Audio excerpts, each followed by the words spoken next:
Like if you can't do those in your 50s, then you're definitely in trouble, right? Exactly. Yeah. Yeah. And I think a lot of it's like a mindset too. Hey, it's Walter here, and you're at the Think Profit podcast, where we're going to help you develop a rock-solid trading confidence and avoid the potentially endless cycle of system switching. Right, Hugh? That's right. We're going to help you develop a wealth mindset, develop a trading strategy that fits your core personality, and help you overcome the obstacles that stop over 90% of traders. All right, Hugh, sounds good. You ready to go? Yeah, let's do this. All right. Hey, Walter, I want to talk about NAD and Resveratrol. You turned me on to that, and you've been doing this longer than I have. I just started it, so I want to see what your experiences were, and that might help some people out there. Yeah, sure. So, so we should put a link to the David Sinclair interview. We'll put it in the show notes so people can click and watch that. It's 10 minutes or something, but kind of gives you a background on that. So my understanding, so there's a guy named David Sinclair, right? He's from Sydney, and he's now at Harvard. Again, I'm not a biologist or anything like that, right? So, in fact, I took one biology class, and it was because I failed physics in high school. So, because I failed physics, or got a D, right, and I wanted to go to college, the reason, it's a long story, but I tried not to fail physics. I was in the lab group with these guys that were jokers, and they would like turn on the eye washer and stuff and like spray it all over so I basically got lumped with these older guys, these older kids in high school, and totally got screwed. But it's my fault. I shouldn't have joined. That was the wrong lab to join, right? Yeah. Anyway, so then the teacher was like, this is a funny story. Then we'll get to NAD, I promise. But the teacher was into like skulls. Okay, he collected animal skulls. So he was like, hey, if you bring me an animal skull, I'll skin it and you'll get extra credit. So I was like, oh man, maybe I won't fail physics, right? So so it was like Easter holidays, right? So we had a week off from high school, whatever, and I'm like driving around where I live. It's kind of rural, lots of farms and stuff. So I'm driving around looking for like, a dead rabbit or something that got hit by a car, like some roadkill, right? And a snake, anything, right? And I found a coyote. It's like, holy cow, like a coyote was hit on this, this road out, out in the country, not far from where I live. And I was like, I'm the kind of person that has a problem giving blood. Like I get really wheezy. Same so here, there's this yeah. coyote. Yeah, you same. Yeah. This coyote, I had to saw off his head, okay, with like a hacksaw, like a something that you take a branch off of a tree, right? It took forever. The skin was so strong, man. This was crazy, and I'm sure there was like fleas all over this thing. And so I sawed off the head. I put it in like garbage bags, double bagged it because I didn't want to get blood all over my car, Bring it to the guy. He lived around the corner from my high school, my physics teacher. I bring it to him. I knock at his door. I'm like, hey man, I got you a head. Like, I didn't want to fail physics. And so because I really wanted to go to college, and this was going to be a black mark on my record, right? So he's eating like cup of noodle soup, okay? I'm not kidding. This is totally true. He's eating like a cup of noodle soup, and when he answers the door, he's like, oh, let me have a look. He opens the bag, like pulls out the head, checks it out. Oh, coyote, wow, thanks, and he's really excited, puts it back in the bag, still eating his cup of noodle soup. I'm like, this is disgusting, man. Anyway, found out after, school's back in a week later or whatever, after our spring break, or 2 weeks, whatever it is. He's like, oh, the skull was no good. It was too crushed, because when it got hit by the car, it like crushed its head or whatever. I'm like, oh, okay. But I still got the extra credit. So I guess I went from an F to a D. You know what I mean? So that like got me so I had to take biology in junior college, and that worked as a science credit. I had to retake physics. So I had to take, summer school at the junior college, which was cool because that actually worked toward my college degree too, so it kind of double counted for high school as well.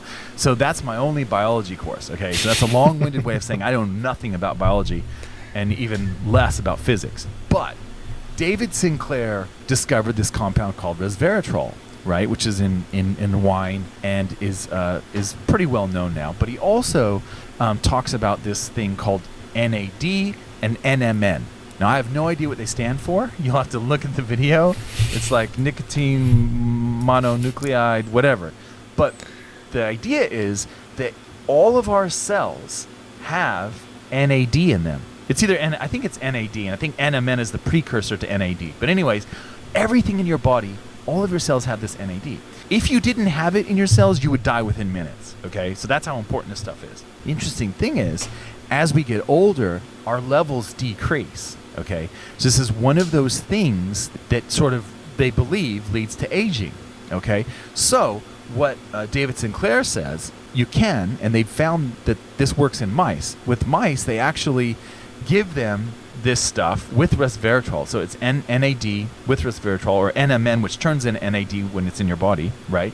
It's like their hearts are like, they have the hearts of mice that have been running, like runners, like marathon mice, right? Yeah. And they don't get tired, right? And they live longer, and they regenerate faster, and all these really cool things.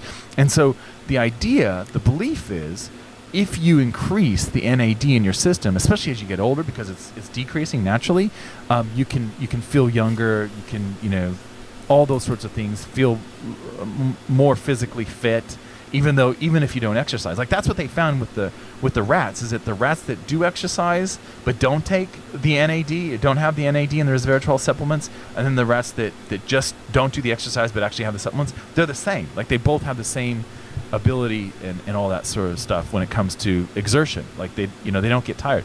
And so I found the same thing. Like when I get injured, like if I'm running and I injure my ankle, or I injured my shoulder at the gym or whatever, and it was like terrible injury. And I was talking to some guys my age, and they're like, "Oh man, that's what happens, man. Your shoulders go," and they'll stuff. I'm like, "Oh, really? No." So I'm like, I'm really on the NAD really hard. And what I found is that if I and I've been really good at taking it every day. What I found is that I do, even if I haven't been running for a while, I still am able to run upstairs, no problem. Like I don't get winded. I feel like I've been running. And what I found is that my shoulder is like almost completely healed, and it wasn't healing forever. But now that I've really been on the NAD, like, you know what I mean? Mm-hmm. And you feel like you have more energy. You just feel really good. It could be placebo, definitely. It could be that. But I would encourage people to look into it, because Sinclair's not the only one doing it. There are other ways that you can naturally increase this. Like another one is rose hips tea. Apparently can help that. Like starving yourself. Yeah. Like not eating. Not having 3 fasting. meals. Yeah, intermittent fasting. So not eating for like 14, 16 hours. Something like that. That can also increase that. So there are ways to do it, and I would encourage you to have a look at. And apparently they work together. So the way it works is the NAD is in your cells, right? I think the resveratrol is like the fuel for the NAD. So you kind of want both of them. Okay. I think that's how it works anyway. So, but you can watch the video with David Sinclair and look it up, whatever. It's all the rage now, right? There's all these things. But I've heard from people that are like, this is kind of get into the esoteric world, but I've heard from people who are in like the military and stuff like that they've had these sorts of things for decades, that they were going to start releasing this to science. And I heard this about 5 years ago, right? So it's interesting that it is actually starting to come out in the sort of mainstream science world, like David Sinclair, and I think there's another guy in Iowa, some university in Iowa, that also does research on this. It's interesting, I think, that it's coming out, and I think it's something that maybe, as just as a person interested in improving yourself, that you might want to, try it out. And so I know you've been doing it. What have you found? Like since I just found anything? Started like a few days ago, literally. So for me, the energy's been kind of up and down. So like I get a boost of energy through the middle of the day, and then I kind of get a drop at the end where I get more tired than usual. But I think that might just be getting used to it or something like that. Do you do intermittent fasting or anything like that? Yeah, I usually skip breakfast. So that means you like your last meal would be dinner, and then you wouldn't eat breakfast. So you would probably have like 15 hours between meals or something like that, from dinner to something like that. Yeah. I find that I have energy if I do that, unless I have a huge lunch. That's what I found. Yeah. Like, exactly. It's tempting to have a huge lunch when you haven't eaten since, yesterday at 8:30 or whatever, right? Yeah. Hey there, I hope you're finding this episode useful. I just wanted to let you know that Walter and I give away something valuable every month that helps traders improve their skills. You can enter to win by simply leaving an iTunes review and leaving a comment on our YouTube videos. At the end of each month, we'll look at the comments and reviews from the month, and we'll pick a winner at random. Each comment and each review counts for one entry during the month that it's submitted. So if you're interested in that, be sure to enter after this podcast is over. All right, back to the episode. I think I saw those videos you're talking about. Like they said something about they were able to reset the age to like 30 or something like that. Yeah, and there are people that are really into this. I know Sinclair doesn't like it when you call it anti-aging, but people call it anti-aging, and that's what everyone calls it. But there are people that are so into it, and then what they do is they'll get tested. You know what I mean? Mm-hmm. So they'll test themselves every year or every other year and see what their biological age is, as an attempt to, kind of gauge their progress or whatever. My understanding is that the 3 things that you can definitely do, obviously exercise, but not too hard. Yeah. Not like super exert, not really like go run, not running 15 miles a day sort of thing. Obviously the NMN or the NAD, and then the restricting your diet and intermittent fasting / restricting your calories. So they've known that for years. Like the people and the animals that are on a reduced calorie intake, they've known for years that those people have healthier lives, and that after I think after 12 hours or whatever, your immune system, like after you haven't eaten for 12 hours, your immune system kind of gets a boost, and all these sorts of things happen. So they've known that for a long time, but it's only I think just recently that the Resveratrol and the NAD and stuff, and what they're saying is that it's these paths called sirtuins, and the sirtuin paths are actually the ones that kind of repress the natural aging process. So I just find the whole thing fascinating, not because people always write this stuff off, don't they? Like they say, oh man, well, if I'm going to live an extra 15 years, I don't want to live, the last 15 years of my life where I'm drooling on myself and I'm in a wheelchair or whatever. You know what I mean? Like people say that, but that's not what we're talking about here. What we're talking about, maintaining your body to a point where you don't, that's not you. Like you don't have to walk with a frame, and you don't have to have, you can't get out of your chair or whatever. Like that's another thing actually that I learned from my wife. Like she rehabs people and helps them when they have strokes and things like that. And you know what she says? What's the best predictor if someone, when they're older, if they're going to be, healthy or whatever, or if they're going to have problems, is if you can get out of the chair 100 times. So they call it sit to stands, right? So you're in a chair and you stand up. If you can do that 100 times, boom, you're going to be pretty, that's good. You're in a good spot. But if you're unable to do that, that's a sign that maybe, you're not as fit as you want to be in your later years. And we're talking about people that are older, in your 60s, 70s, 80s. You want to be able to do 100 sit to stands. If you can't do those in your 50s, then you're definitely in trouble, right? Exactly. Yeah. And I think a lot of it's a mindset too. What you do right now to maintain your body, this type of stuff, just how you think about yourself. If you think you're old already, then you're going to be old. And I've seen a lot of videos with these old Chinese dudes or these Japanese dudes, and they're doing pull-ups and they're 70 or whatever. So I think it is just maintenance and kind of a mindset also too, right? Totally, man.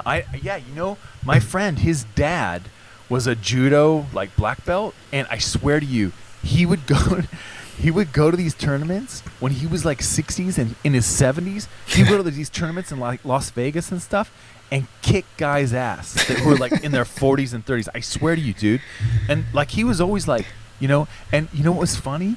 When we were in high school, he would when we were in high school, so he had 2 boys, right? And I knew the 2 boys, right? And so their dad was this totally into martial arts and stuff. The boys would try to sneak home at night, on the weekend, so they didn't wake up their parents because they were out partying or whatever in high school. Yeah. So they'd try to sneak home and sneak in through the back window and stuff like that. And sometimes they would be sneaking in through the back window or whatever, crawling in, and they would come down, and then the next thing they know, they're up against the wall and they got a hand on their throat.